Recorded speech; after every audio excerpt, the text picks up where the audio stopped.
ভালোবাসার প্রমাণ দিতে অপরিচিত নম্বর থেকে স্ত্রীকে দিনে শতাধিকবার কল দেন স্বামী, তবে কথা বলতেন না, পরিচয়ও দিতেন না। বিরক্ত হয়ে স্ত্রী পুলিশকে জানালে গ্রেপ্তার হয় স্বামী। গত 4 সেপ্টেম্বর জাপানের হায়োগো প্রাদেশিক অঞ্চলের আমাগাসাকিতে অদ্ভুত এই ঘটনা ঘটেছে।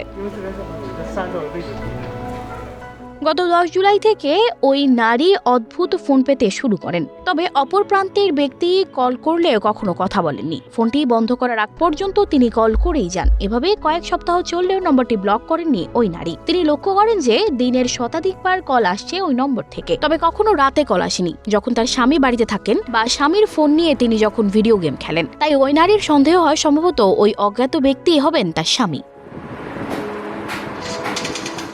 রহস্য উদ্ঘাটন করতে তাই পুলিশের কাছে যান ওই নারী। তদন্তে নিশ্চিত হয়ে তার স্বামীকে গ্রেপ্তার করা হয়। গ্রেপ্তার ব্যক্তি পুলিশকে জানান তিনি তার স্ত্রীকে ভালোবাসেন, তাকে না জানিয়ে ফোন কলই তার প্রতি ভালোবাসার প্রমাণ। সানজিদা রহমান, প্রবাস খবর।